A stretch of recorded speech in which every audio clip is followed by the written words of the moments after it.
Hey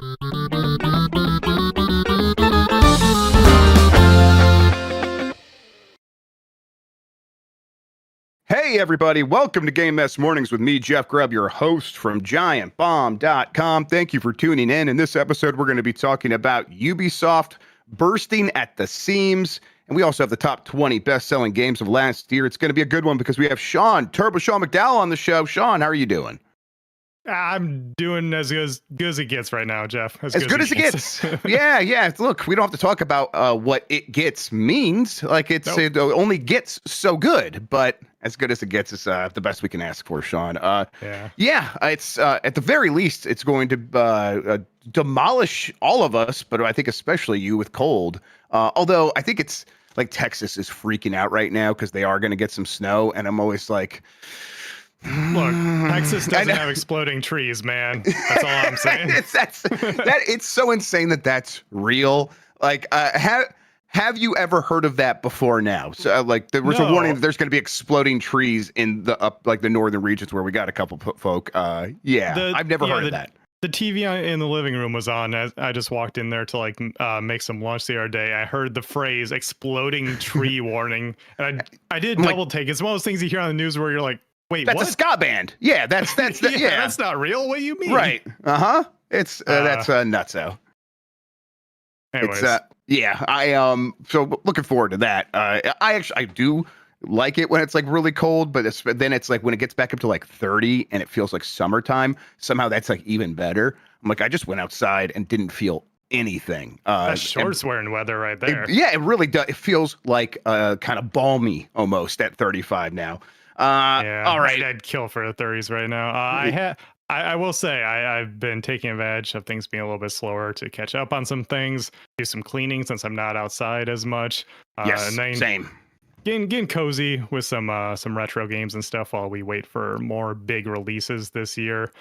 Took the time to finally get that monster, that behemoth of a GPU that you gave me into a new case. Because it wouldn't fit in the old case. It's the last time we talked, it wasn't in there. Since then, you've got it into a new case? That's what I did all day yesterday. I was a little offline yesterday getting this all set up, but yeah, it's in a small form factor case too, which I appreciate. Ooh. That's why I had my old build in.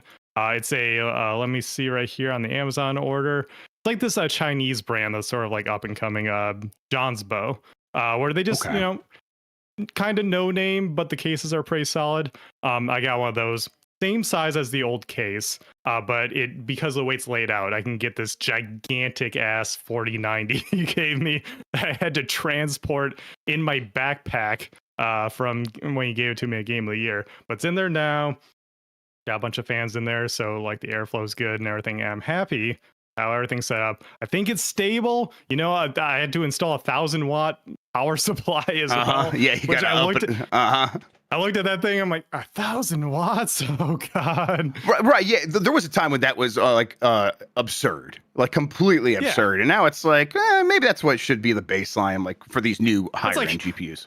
I'm gonna use that to charge a car or something. What do you mean 1,000 watts? But I got that in there now. It's nice to have an overkill computer just because I know there will be no bottlenecks. Hopefully this will just be my rig for the next like 10 years or something. And it's like all that extra RAM and the VRAM and the GPU is going to help with your workflow and stuff like that. That reminds me, if you still got that RAM. I got to get a few more things off this computer. Yes, I will. But once I get that done, I got to finish James Bond. And then once I get done with that, I can get a few more files off there. And then I won't use that computer again, probably. Last thing, I christened the new machine, since there is a 4090 in there, by playing the Pragmata demo, like maxed out with ray tracing and everything, 1440p 120. Oh, that game looks gorgeous. I'm curious to see how they translate, especially since they announced it's getting path tracing. I'm curious to see how that scales down to like the console versions and everything like that, because Capcom's usually good at like scaling down the RE Engine experiences. Yes, when they already run well elsewhere. Of course, yeah. Last thing, that 4090 is kind of handy because you were running a 5070 before, right? And I know you had issues with that. I don't know, you don't have to get in that if you don't want to, but NVIDIA kind of sucks. My 5070 just died sitting in the box on the shelf while I was trying to get this 4090 in a different case. It was just like out of the machine for 2 days. I put it back in. Nothing else about the machine has changed. And it just doesn't work.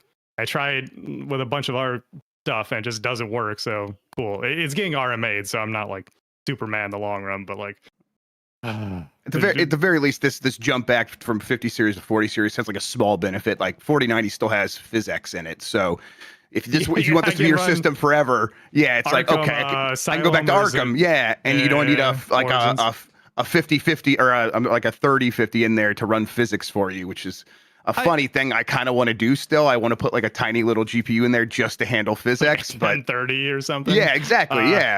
I've heard some people have had issues with the 50 series beyond that, though. I was watching a Maximilian stream the other night, and he said he actually went back to his 4090 from the 5090 he got through a partner or bought or whatever. Because he's like, I was having troubles with the 5090, so I'm gonna sell that. Chalk it up to drivers. I want to say it's drivers. I hope it's drivers because that feels like they could fix that. Yeah. No, right? My 5070 failing for no reason doesn't leave me hopeful, but whatever. We don't need another like headache of like, oh no, just all these Intel chips are just gonna die pretty soon. The ones that everyone bought. Hopefully not. Yeah, let's hope it's not that. All right, let's explain ourselves. Giant Bomb, independent games media.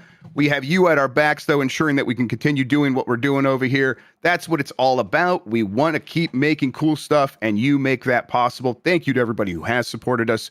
It like every time we take a look, I look under the hood. It's like, oh my God, I can't believe we have this much support. It means the world to me. Thank you so much. It means the world to the entire team. If you want to join, if you want to be a part of that, giantbomb.com/join, become a premium member, gets you ad-free shows. I put up a Grubb Snacks again this week. It's having a lot of fun. I accidentally checked out Plock during that Grubb Snacks with like no purpose of doing that or no intent to do that when we started. And then someone asked me about it. I'm like, it had been a minute since I checked in on Plock. Let's do that. Banging soundtrack. That was Tim Fallon, I think. Yes. Right. Man, every single track they did was just, the meme of Incredible. The piano on fire. Absolutely.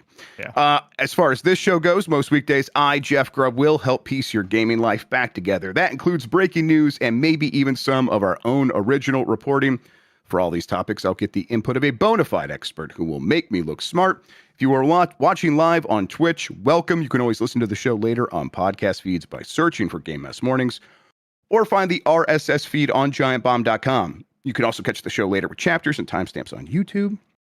Hello, YouTube. All right, we have a lot to get into, so let's start the morning mess here with the December 2025 video game market report from Circana, from Matt Piscatella on Blue Sky. He has some like breakdown stuff here, but let's go over the top line information first. Sales were up in December, and that seems to be actually one of the main things he does point out here is there was some concern going through Black Friday that like, man, sales are down. He points out here, people did show up. They just showed up late. Everyone was just holding onto their wallets until the last minute. And in that last minute, everyone showed up and actually did quite a bit of spending. Now, increased prices represent the bulk of the reason that spending is up 3% for total video game sales. Video game hardware up 6%. Video game content up 3%. He chalks up almost all of those increases to, Battlefield 6 has something to do with it, but increased prices that we've all become very familiar with are the biggest reason there. However, like at the very least, people are still showing up to spend that more money that is required of them, at least in the United States, at least when it comes to the Circana report. We do have the top best-selling games of December, but for the year as well. Call of Duty Black Ops 7 was number 1 for the second month in a row. The only new game on the chart was Metroid Prime 4 at number 7. As always, Nintendo is physical only. You can probably almost usually double that and move it a little bit higher, although it's going up against Pokemon Legends ZA at number 6, and then a bunch of EA Sports games that are everywhere. I guess, what do you think like Nintendo feels about the performance of Metroid Prime 4? We don't have a ton of information, but it probably did okay-ish, all things considered, right? I mean, Nintendo's never happy with Metroid. It's why we don't get many Metroid games. It's a circular chicken and the egg thing. I guess I was kind of like, I was kind of hoping this one would do really well in Japan, just to like take that off the table and be like, Japan got on board with Metroid, but it's, no, of course not. it's usually not their style of No. sci-fi. I mean, it's been that way for a long time. Yeah. That's why we got Other M the way it was, is because they went with, a Japanese team making a Japanese centric Metroid game, a little more anime and stylings and stuff, and just that didn't hit either. I assume that the performance of Metroid Prime 4 when it's all said and done will be under par, and that's kind of just par for the series. So yeah, probably not great. Yeah, I just hope it reaches this whatever threshold it is to justify that team sticking together, even if it's not to make another Metroid Prime, but just kind of keep doing things the way they did for Metroid Prime. Now that they've done all the work to set it up, it would be, I would imagine, very frustrating for the people at Retro to do all that work and then only kind of get one game that wasn't even theirs to start with out the door, and now it's like, can we do our own thing? And now they reach a bunch of roadblocks with Nintendo because it's hard to navigate any corporate structure, but especially Nintendo. Hopefully they can have a chance to make another original project rather than trying to fix one that was apparently floundering the entire time. Yes. Okay, the top 20 best-selling premium games for the year. Number 1 was Battlefield 6. That was kind of going to be expected. After we did not get any word from Activision or Microsoft about the success of Call of Duty, and so we got an apology. But Call of Duty Black Ops 7 all the way down at number 5. Usually it's number 1, and then when it's not number 1, it's like number 2 behind a Rockstar game. Here ahead of it is NBA 2K26, Borderlands 4 at number 3. It looks like that had a pretty good holiday and jumped up to number 3. Monster Hunter Wilds, started number 1 for the year. Eventually only dropped down to number 4 for the year. So, when it rushed to 10 million sold, that was great. We know the story there is people aren't really picking up that game just due to the word of mouth around it. But then after that, Call of Duty Black Ops 7 at number 5. Number 6 is Madden NFL 26. Number 7 is EA Sports College Football 26. Number 8, EA Sports FC Football Club 26. Number 9, The Elder Scrolls 4 Oblivion Remastered. I always forget how well that did. And then Call of Duty Black Ops 6 at number 10. Let's go through the rest of the top 20 here. I'll just go in order. Ghost of Yotei, MLB The Show 25, Minecraft, Elden Ring Night Rain, Kingdom Come Deliverance 2 at 15, Forza Horizon 5 at 16, Pokemon Legends ZA, WWE 2K25, Split Fiction, and of course, Grand Theft Auto 5 at number 20. Not too many surprises. It's the familiar things, especially the familiar sports games, kind of always dominate this list. I don't know. Any glaring omissions in your opinion?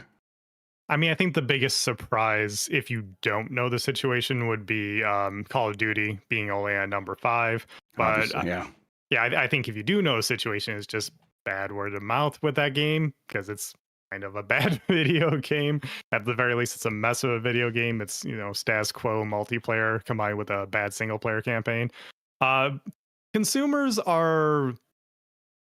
The internet has made word of mouth even more important just because the sentiment around a game is more important than ever before. Yeah, FOMO is a tool for people to save money, or like FOMO is a tool for them. And then the negative word of mouth is a tool for us to be like, great, I have an excuse not to spend money on a new game. And I think we're all constantly searching for that as we want to keep up with the FOMO. And then also have this deep desire now to save money because times are so insanely tough. Yeah, I think I mentioned this on Bombcast or something, but my friends who usually would get in there and play the new Call of Duty game, they just don't care about this one because they're like, wait, Black Ops 7? I literally just bought Black Ops 6. Why are we on 2 back-to-back Black Ops games?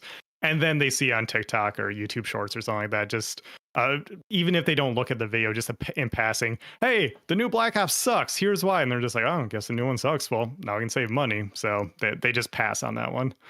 Going down the list, those EA Sports games don't hit as much with these new names. That's just something I noticed. You're right. It's uninspired. College football and Sports FC sound like Atari 2600 games. They do. Yes. I wish that they had the cover to match the old style, painted covers of an Atari game. But No, it's just kind of boring all across the board. Yeah, it's kind of absurd at this point. EA Sports FC 26. That's just sports and then some letters and some numbers after that. Yes. That's pretty stupid, guys.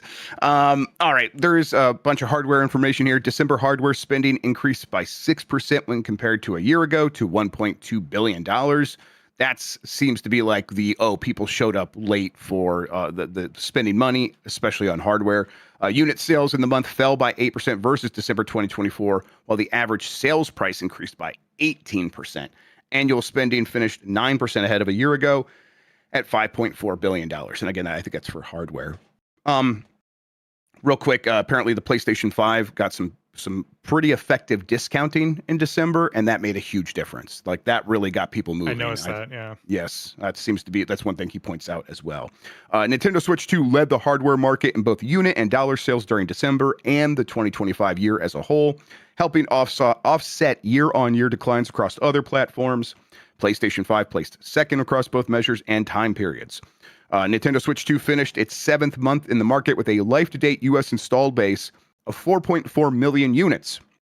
How does that rack up, Sean? There's been all those conversations about, is Nintendo worried about the Switch? It had that, it sounds like it slipped on Black Friday. What happened?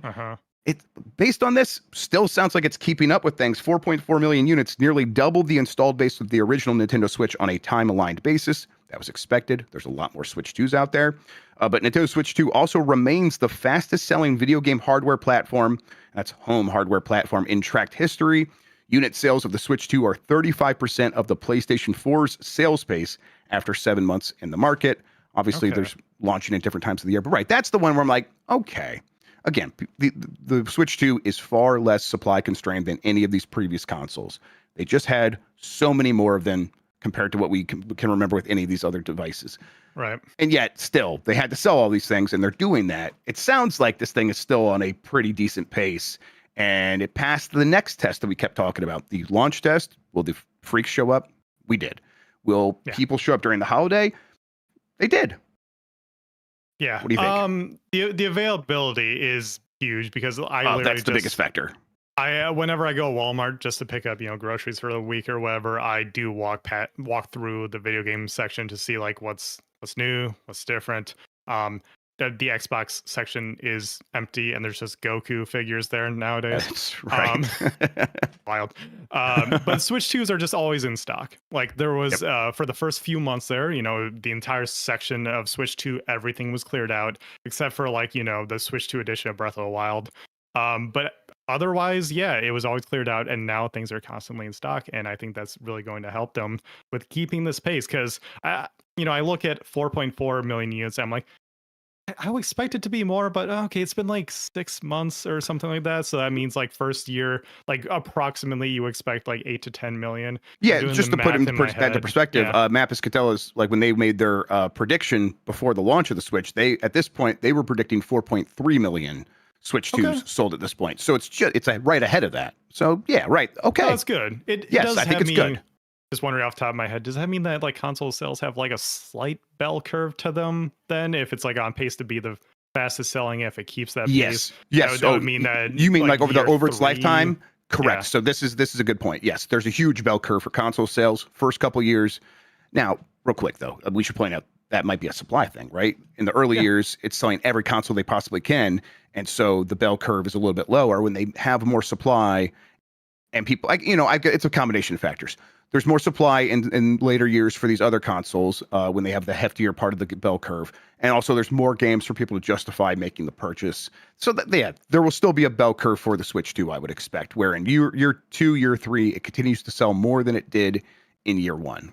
Yeah, I wonder how, but I assume that would mean that year 2, year 3 have more sales because of a potential price cut or better discounts around the holidays or something. Case in the past, for sure, yes. And we're probably not getting that this time. We're probably getting the opposite of that this time.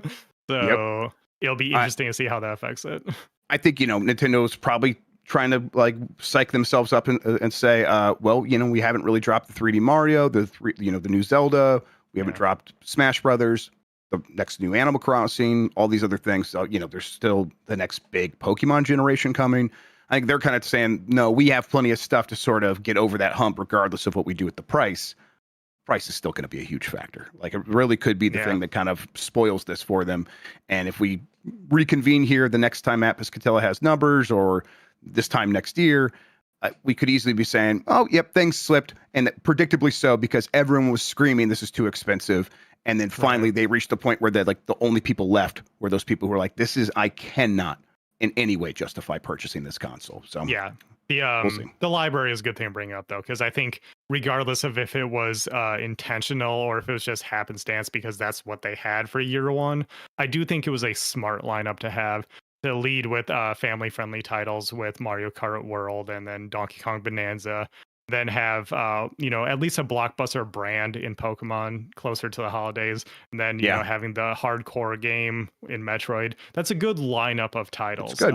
Especially leading with the Mario Kart, regardless of how everyone felt. It's kind of mixed reception, but generally strong overall. I think then, like you said, they can still have those huge titles in their back pocket, like a 3D Mario, to try to offset, any potential issues from prices climbing up or something.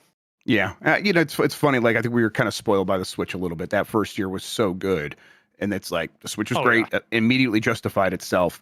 Every console before that was like kind of a slow start. Like, man, maybe one great launch game, maybe. And then we're kind of waiting for everything else to slowly trickle in. It feels like a normal console generation as opposed to the sort of blessed generation that was the Switch. And that's making, I think, kind of the price hurt even more for some people. But yeah, once that library gets figured out, as long as those games deliver, Nintendo will have a pretty decent argument.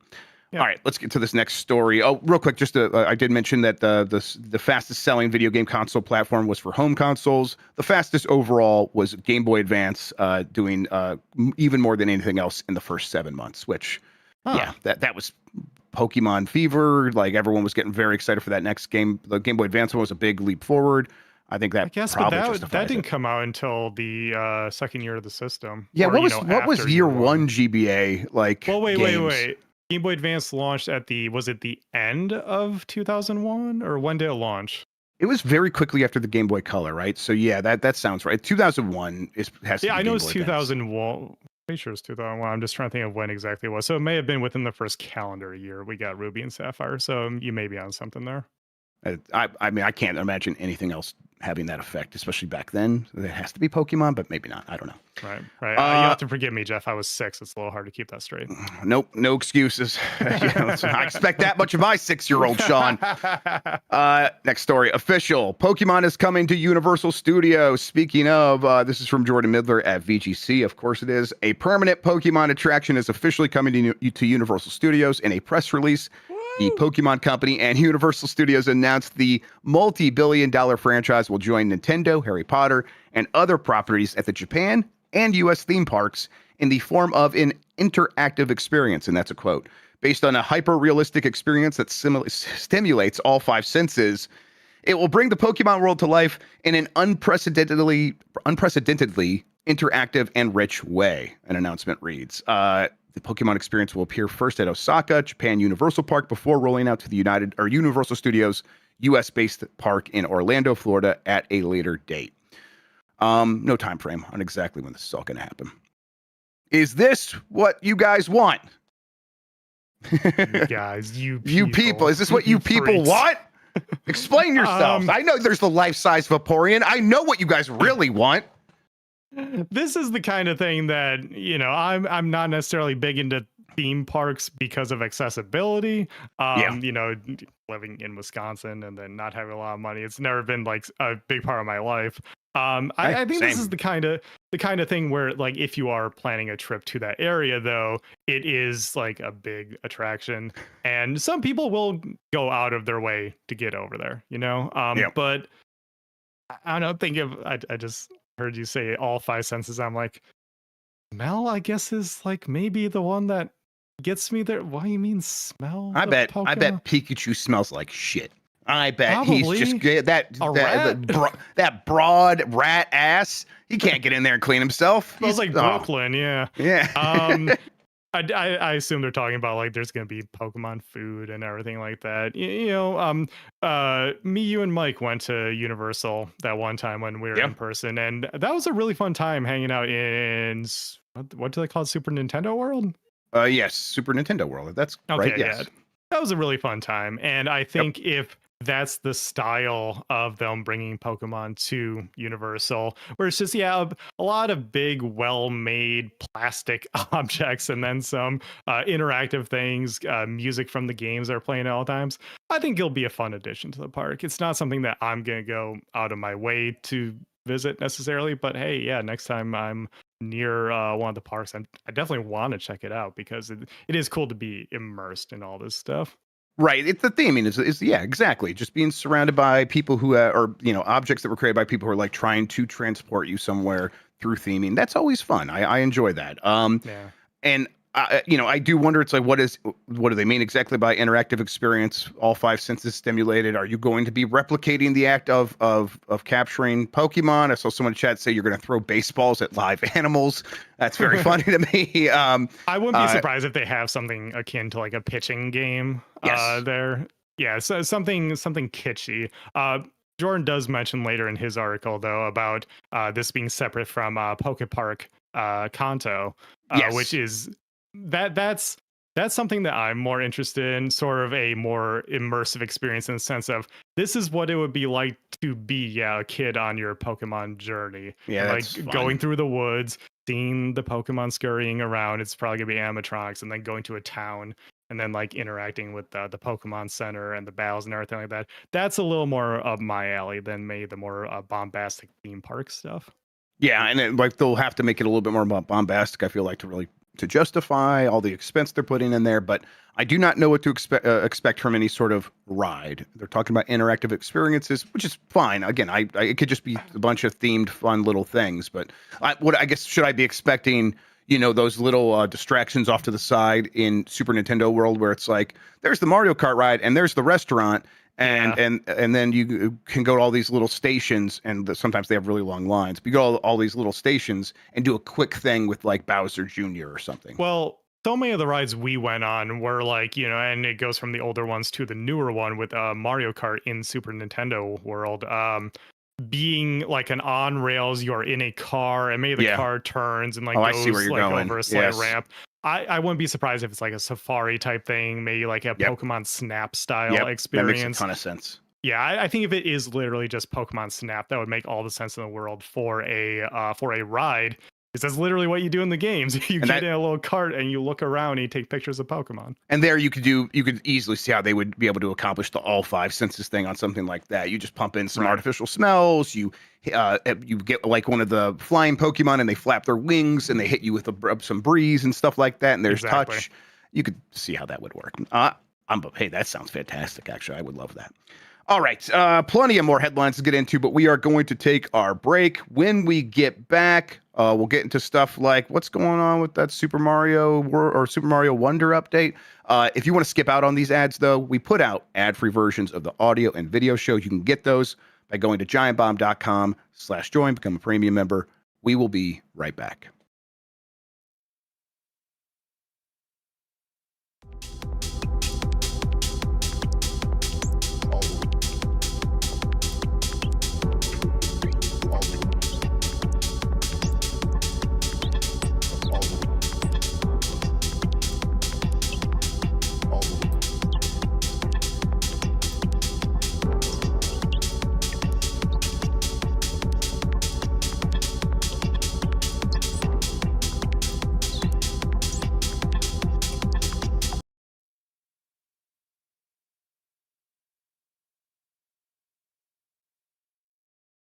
We're back. Game Mess Mornings. Jeff Grubb, TurboShawn.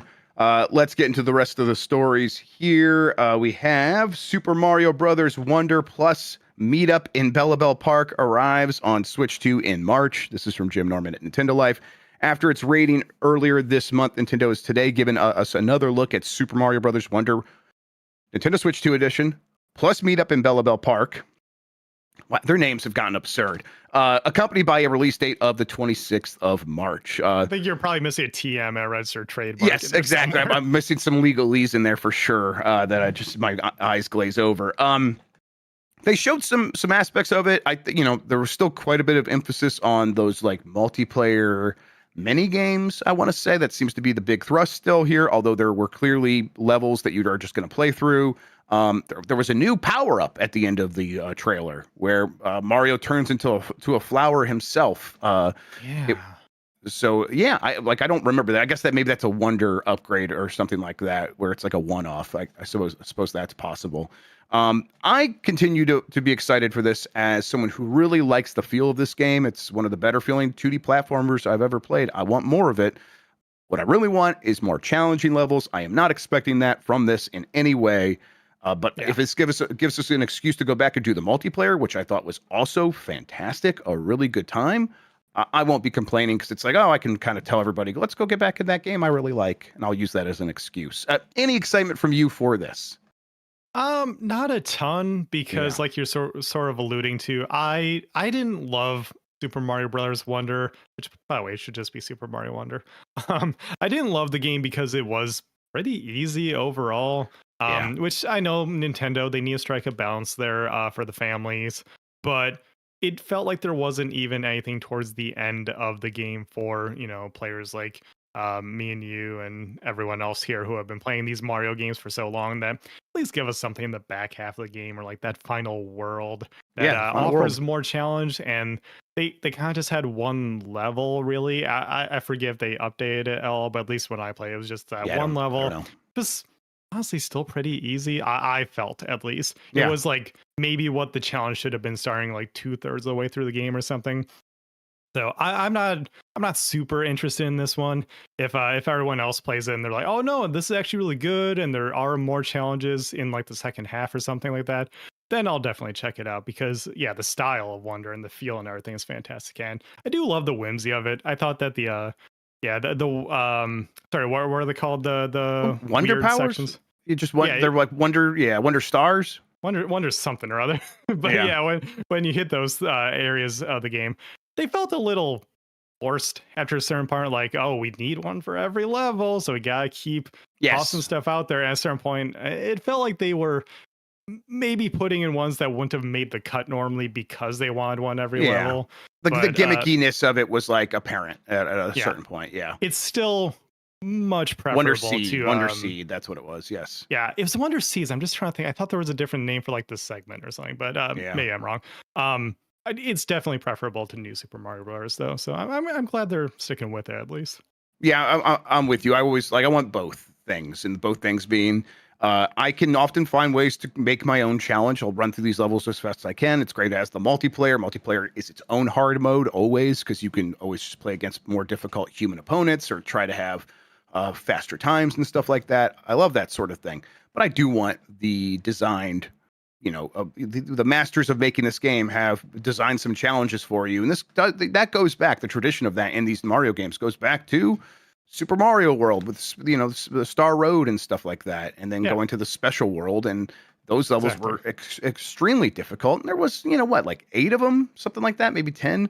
And it was they just kept getting harder and harder, and they started off very difficult, and they were all optional. It's like, give me that. That would be fantastic. But by the way, I did read to the end of this article, and I remembered that they are finally adding Rosalina as a playable character, and you can even control a Luma in the co-op mode using a mouse. You use the mouse. So I'm there day one. I'll be on that. I'm getting all my friends like you were saying. Yeah, I've always been a huge fan of Super Mario Brothers Wonder. Never wavered. I was going to mention Rosalina's in there. They made a big deal about the mouse control for the Luma. It's like, so someone who doesn't know how to use a controller can play. It's like, I bet if they don't know how to control a mouse, it's going to scare them too. But whatever. Have fun. It looked really cute, and I like the idea of them including Rosalina. This is a good kind of update thing that they're doing of introducing new characters to these games that have been established. Dixie being in Donkey Kong Country Returns as part of that update was surprising. This is cool too. All right, Bubsy 4D launches in May. Physical release confirmed for Switch and Switch 2. Ollie Reynolds and Nintendo Life. Atari has announced that Bubsy 4D will launch on the Switch and Switch 2 on the 22nd of May. The new sequel, developed by Fabraz, who previously did Demon Turf, a really good 3D platformer, will also get a Possum Edition physical release on both consoles, containing the game itself, a deluxe box, a poster, an art book, and a manual. Atari is seemingly implying that, much like Mortal Kombat Legacy Collection, the physical release on Switch 2 is not a game keycard, but rather a full-on cart release. Good for them. We played this game on the site. It is surprisingly very good. I guess it's not that surprising when you look at the pedigree of Febreze. Like, they know what they're doing. But I think it's I liked it even better than I liked Demon Turf. It immediately felt even better than that. And then, the fact that it is Bubsy and people are kind of treating Bubsy with respect, that's new for us as a society. This is for you, at least. I don't know. Yeah. The Bubsy sickos, they are out there, and they love that little Bobcat. Yeah, this game rules. I played that demo myself too, and I was like, oh no, it's Bubsy Odyssey. It's got the juice. Bubsy's good. Oh god, Jeff is you're gonna have to come to terms with this one, man. Yeah, it's if this game is good, it'll be a relief when everyone tags me anytime anything with Bubsy 40 happens. That'll be fine. It's anything Bubsy of any stripe at this point, and it's your old boy's inbox gets full real fast of people being like, "Yo, check this out, Grubb. I know you're the Bubsy guy." It's a burden we have to carry over here, I guess. All right, let's get to this expanded story that we kind of touched on yesterday as it broke live while we were on the show. Ubisoft cancels 6 projects, including the previously thought imminent Prince of Persia: Sands of Time remake. It's closing 2 studios and confirms further layoffs in major company restructure. This is from Tom Phillips at IGN. Ubisoft has announced a sweeping company restructure that will result in the cancellation of 6 games, including its Prince of Persia: Sands of Time remake, and a delay to a further 7 titles. 2 Ubisoft studios will be closed completely as a result of the changes, while others are subject to further layoffs. Of the half dozen games that have been fully scrapped, Ubisoft is only publicly naming 1 today. It's the long-awaited Sands of Time remake that was rebooted once already. 3 of the canceled games were new IPs, while 1 was a mobile game. Ubisoft's core focus going forward, the company has said, will be on open-world games with live services. What's the fucking difference? What are you talking about? That's what you've been doing anyhow. I'm so baffled by this company. Ubisoft Stockholm will fully close as a result of the changes, having previously collaborated on Avatar: Frontiers of Pandora, alongside mobile studio Ubisoft Halifax, which they had previously already talked about closing. Restructurings have also taken place at Ubisoft offices in Abu Dhabi, at Trial Studio Red Links, of course, and at Massive, which is home to The Division. So yeah, there was they kind of continue to explain what they're doing, and we got an update on the 5 creative houses that are inside of Ubisoft still, as they view them. And Darren Bontheus over at GameSpot has more details on that. I'm going to go down here to where he describes the state and the going concerns are at each of these creative houses. So Creative House 1, also known as Vantage Studios, which is the subsidiary that Tencent has a stake in, which is still part of this overarching broader Ubisoft, despite the fact that it's also separate in some ways. So yeah, known as Vantage, Creative House 1 will handle several of Ubisoft's biggest franchises. This is the one we talked about that will do Assassin's Creed, Rainbow Six, and Far Cry. I've been saying Ghost Recon. It's Rainbow Six. And then Creative House 2, the hub for Ubisoft's competitive and cooperative shooter experiences, including The Division, Ghost Recon, and Splinter Cell. Those will be handled by this team. They are still saying Splinter Cell, although this is the competitive and cooperative shooter experience. So, Creative House 3 is dedicated to live service titles. It will operate a roster of select, sharp live experiences, that's a quote, across games like For Honor, The Crew, Riders Republic, Brawlhalla, and of course, can't get rid of this one, Skull and Bones. Oh, Christ. Creative House 4 focused on building immersive fantasy worlds and narrative-driven IP. The development of games like Anno, Might and Magic, Rayman, Prince of Persia, and Beyond Good and Evil, which they are still talking about. Fuck out of here with that. There's Don't more lie to us like that. There's more to that, Sean. We'll get to that here pretty soon. No. That's Creative House 4. And the Creative House 5 has been tasked with developing casual, family-friendly games. These include IP like Just Dance, Idle Miner Tycoon, Ketchup, Hungry Shark, Invincible, Guarding the Globe. That's one of their mobile game, I think. Yeah, Uno and mobile games, if you don't recognize them, yeah. Right, yes. And Hasbro licensed titles. Where are the rabbits? Okay. So yeah, let's get all this done and then we'll have the conversation. Beyond Good and Evil 2 survives Ubisoft's Project Purge. This is from Insider Gaming. Insider Gaming has learned that that one of Ubisoft's longest in development projects, Beyond Good and Evil 2, has survived Ubisoft's latest round of project cancellations. Beyond Good and Evil 2 continues to make headlines as the longest in development title ever, having been in development since its reveal on May 30th, 2008, with a total of 6,445 days at the time of this writing, or for those who hate math, 17 years, 7 months, and 22 days, and they still claim this fucker's coming out. What is happening? I guess they're claiming internally, but they also mentioned it as part of their Creative House 4, that Beyond Good and Evil is still a thing. I don't know. How do you feel about all of this? How do you feel about that? Sean, what are you thinking? Duke Nukem ain't got shit on this monkey. Yes, this it monkey really has lived doesn't. for so damn long. Just goes and goes. That's my watch. There's a lot to unpack here, Jeff. I don't know what the hell is Ubisoft doing. Is the first thing that comes into my mind. So first of all, Prince of Persia, the remake getting canceled. I think it was Matt Piscatella who pointed out on Blue Sky, it might have been Gersman, I think. If the studio that put out Skull and Bones canceled this, it's fucking bad. Something's wrong there. But this feels like throwing shit at the wall to see what sticks. This feels like new management, new something in addition to whatever else is public. Someone got a new title and is like, all right, I'm coming in here, I'm cleaning things up, and we're going to do it by completely changing everything we've ever done. And they don't actually have a plan. It's like, well, let's just do basic human instinct and try to categorize this stuff. And then maybe this will all work out. And oops, we have quote unquote extra to shave away. And that's how people lose their jobs. Yep. And it's interesting that it's not just at these other Ubisoft studios. It is also at Vantage, the ones that are handling Assassin's Creed. Reportedly, one of the delayed games is Assassin's Creed 4 Black Flag, the remake / remaster that they're doing with that. That was also, seemingly imminent. No, not anymore. That's going to the next fiscal year. That there was one game out of those several that were delayed that they were like, that was a previously announced or previously unannounced, but one that we mentioned in our earnings report, game that was due out for fiscal year 26. Now that's fiscal year 27.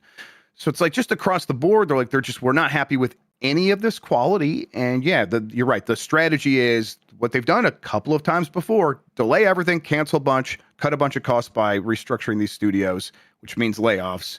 And then what is the next thing you're doing to make sure that this doesn't happen again?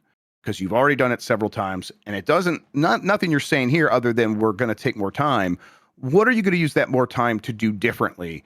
And right. I do not think that this Ubisoft has the capacity to solve that, because the people that might be able to are going to be the people who are actually in the trenches, and a lot of them are leaving, or they're just straight up getting laid off. So I don't think the Ubisoft management team has the solution, right?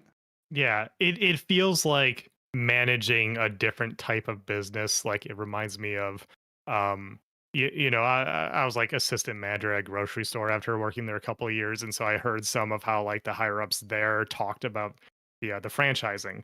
And this reminds me of that, sure, figuring out how to shuffle around assets, how to slim down, how to cut out some of the franchisees that aren't making the money they want. That's how it feels like they're trying to run a creative medium like video games, of this isn't working out, so we need to trim the fat, and we need to take these people who are doing well, put them over here, and shuffle things around.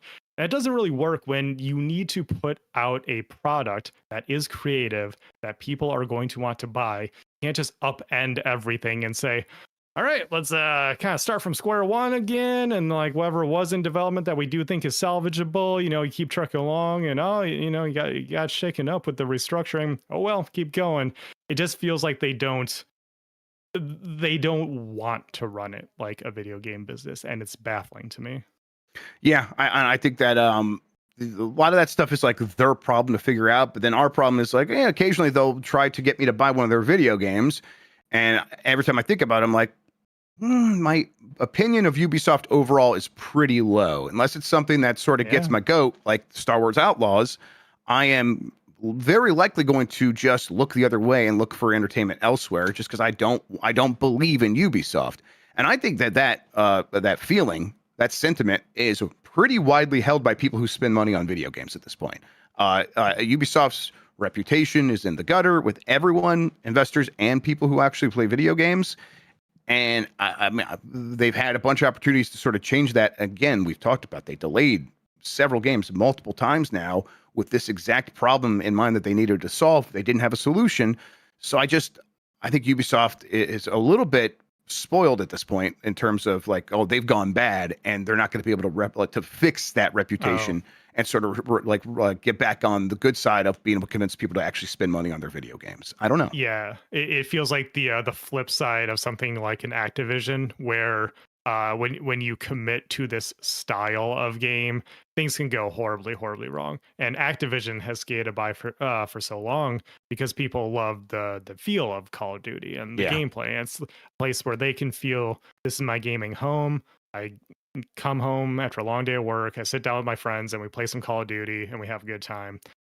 And Ubisoft, maybe because of their emphasis on single player games, it feels like the opposite of that, where they really did double down on their open world games, their checklist games, as they started to be called, as a derogatory term, because we all kind of got tired of that. And so I think that reputation slipped. And like you've talked about a lot on the show of sales slipping and how people expect Ubisoft games to be those $20 bargain bin Steam sale games rather than going out and buying right away. And yeah, like you said, it feels like people are kind of just over Ubisoft, and we're at the point now where it's instead a pleasant surprise when a Ubisoft game is really good. And that's not where you want your company to be when it's something like Prince of Persia Lost Crown comes along and we say, oh yeah, this is fresh and different from a company like this. And even I don't know what else the studio has done, but this type of Metroidvania style is not what we expect out of the series necessarily.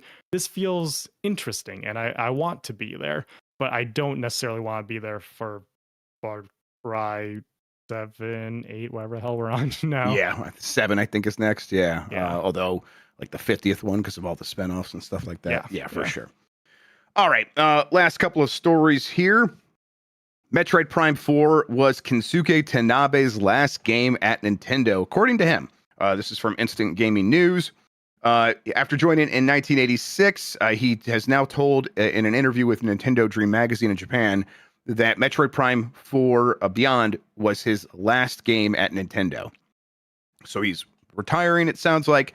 Tanabe has been doing this role of like being the main person at his EPD studio and working with a lot of external studios to get games like Metroid Prime made. He's been, super important to the Metroid Prime series from the beginning, but also he was like the director on Super Mario Brothers 2 USA. He was integral to the Paper Mario series. He has been hands-on and one of the key people for a lot of great video games. I mean, he worked on Link to the Past and Link's Awakening. He had a sort of a legendary career and is one of these people who had been at Nintendo forever, and that's why he had such a crucial role. It's a end of an era in a lot of ways because he's again key to getting Metroid Prime made, and that's so important to me, and I know it is to you as well. What does this make you feel? First of all, before anyone roasts you too hard, Kensuke. Kensuke. Right. When he was in the middle, that's when silent. Yep. I'm never going to remember. But yes, thank you. I appreciate you continuing to try to educate me. But yeah, like you said, he's been. I looked at his I just brought up Wikipedia for sake of convenience to see like what he's worked on. Yeah. And he has been producer, like he was co-producer on Prime 1, but outside of that, he's been producer of all the Metroid Prime games specifically. I want to see if he was producer on anything else Metroid. But no, very specifically Prime. So he sort of shepherded that series best he could, it seems like. I know there's been more talk. I haven't had a chance to read any of the interviews or stories that have come out post Metroid Prime 4. But I'm curious to see. People were talking about what his views of the series should be, and like what other people's views of the series should be, and how they sometimes conflict. I believe it was Tanabe who had that issue there. Metroid specifically has had a lot of issues there with like producers and directors having a different idea than what the fans do. It's a whole thing. But regardless, yeah, like I said, end of an era because he's done so much for Nintendo. Just scrolling down this list, he is a producer, supervisor, or advisor on so many games, like every single year. There's like 3 or 4 games that he has worked on in some capacity at Nintendo. I think that happens a lot as people float a little bit at Nintendo, but especially once you get higher up in the ranks. But it is cool to see how much he has worked on, how many incredible games he has worked in some way on, like from 2005 to 2010. There's just this block on Wikipedia that just says producer because he produced just a crap ton of Nintendo games. So, yep. End of an era, end of a good era, I would say overall, because of how many excellent games he got out the door. Yeah, he did Picross 3D. That's right. Yeah, exactly. Banger after banger. And just like it's worth pointing out, producers, especially at like Nintendo, means a lot. It means you're doing a lot of work. It means you are like the de facto sort of last word, even more so than the director in a lot of cases. So rule of thumb in Japan is like, this isn't necessarily set in stone. Rule of thumb is that director and producer in Japan sort of flipped from how we think of it, where the producer ultimately has like more say in the project than the director, who is actually sort of just directing and telling people what to do. Yep. All right. Then finally, Final Fantasy VII Remake Integrated Switch 2 reviews came in over this week. It has an 88 on Metacritic for just Switch 2. Overall, people were really happy with especially the technology. Obviously, people's opinion on the game is pretty well documented at this point. Everyone's sort of echoing all of those conversation points. A lot of the reviews, though, do touch on how it performs. Got 5 stars from Daily Star, which says, while it's not a new game, the love put into this version of the third of the Final Fantasy VII, this is a little confusingly written. It makes it a brilliant addition to the slowly growing Switch 2 library. Gamers will be as addicted as ever. And for £40, this feels like quite the bargain compared to some of the more meh full price titles nowadays. 9.5 from Critical Hits, which says Integrate remains one of the best games of its generation, and the Switch 2 port is highly competent, offering a great opportunity for those who haven't played it yet or want to revisit the story of Cloud, Aerith, Tifa, Barrett, and the fight to save the planet from Shinra and Sephiroth. And then it got a 9 from the Sixth Axis, says the Nintendo Switch 2 version of Integrate arrives in stunning form with very few compromises made, bringing it across to Nintendo's newest hardware. I know Digital Foundry did a report on it and seemed pretty happy. I didn't get a chance to watch it or read any of what they wrote so far, but I think they mentioned that there's obvious DLSS, which I don't think is too surprising. Yeah. They've talked about that one in the past when they've been able to that's see true. it at You're right. preview events and stuff. So yeah, basing off of that, because I haven't had a chance to watch their video yet either. It seems like it's just a good quality port. It is maybe more in line with what you get out of like PS4 or PS4 Pro in terms of image quality. That's also what we should expect out of the Switch 2. And I think if it's matching those last generation consoles for an experience that still feels pretty modern, I think that's where the system should be in. I think that's awesome because this is this is sort of a weirdo one for me. This is my favorite Final Fantasy game. I love Remake. Yeah, because it's just everything that I wanted it to be. It is a more focused experience. I'm okay with RPGs being more linear. Rebirth actually turned me off a little bit because of the open world stuff and how much there is to do. I prefer that in like old school RPGs where they're just shorter in general. And this was like a 35-hour experience that I think is still really fun. It's a great action RPG. The action combat system is amazing, and it's nice to see more people be able to get to play this. And this is a game where, like, if it goes down price, I might just pick it up on Switch 2 to just see how it runs and play it portably and stuff. I think it runs fine on the Steam Deck. It's been a while since I checked in on that. I don't know if they updated that at all since the initial release, but if DLSS helps it be a solid experience on Switch 2, then I think it's a really appealing product. All right, that was the last story I've written down here. Someone did share this story from Kenneth Shepard over Kotaku about anime gacha game had to shut off PayPal purchases after charging random amounts up to $3,300. So people are getting hit by a bug where PayPal just keeps charging them. Yeah, it's wild. This is what's the game? It is Arknights Endfield. Oh, no shit. Okay, well, I don't spend money on gotchas, but I was going to fire that up today because it launched today. Do not connect your PayPal to it, is what it sounds like. Here's the thing. Yeah. PayPal is a terrible service. It has terrible like customer support. The bugs are they just don't fix them. But at the very least, all of the people who got rich from it are trying to destroy the fabric of society. So we have that at least. So great stuff. I think this was on the end of the game. I'm pulling up the article here real quick, and it seems like it might just be continuously sending. Yes, it does seem like it's a bug with them trying to do something on PayPal, or with PayPal. The point is, we've had problems with PayPal, so I'm a little salty. Yeah. All right, let's see here. I have the poll question. Let's get to the poll question from yesterday. Let me go ahead and refresh our post here and see what the most recent results are. Have you played Donkey Kong Country Returns? 59% said no. 41% said yes. That's due to no fault of Nintendo. They've made that game available. They have made that game available on several different platforms now. And if you don't want to, if you're not playing it, I bet it's because you just don't want to. Maybe this latest update will finally change your mind. It's a good game. I don't think it's a great game personally. I like Tropical Freeze more, and even that I don't like it as much as some people do. I really like Returns. I first played it on. Did you ever play the 3DS version? That's the one I primarily played, actually. Yes. Okay. Because someone I know didn't like it because of like the wiggle waggle on the Wii. I'm like, no, play the 3DS version. Like they fixed all that. And I think it's a very enjoyable game. I think Tropical Freeze is a better platformer overall, probably, but. Yeah, like you and Mike always say, they're just not as good as the original country games, but still fun video games. Exactly. New poll question we'll get to here in a second. Before we do that, Sean, you want to tell people where they can find you on the internet, plug anything, all that good stuff? Go ahead. Yeah, you can find me everywhere. TurboShawn, SHAWN. Like, still probably just like plugging away on my retro achievements stuff, and I occasionally post about that. I'm just shy of achievement of the month in GTA 3. I'm happy about that. It's cool to go back and like play GTA 3 and Dark Cloud and stuff like that. It's been fun to keep up with that.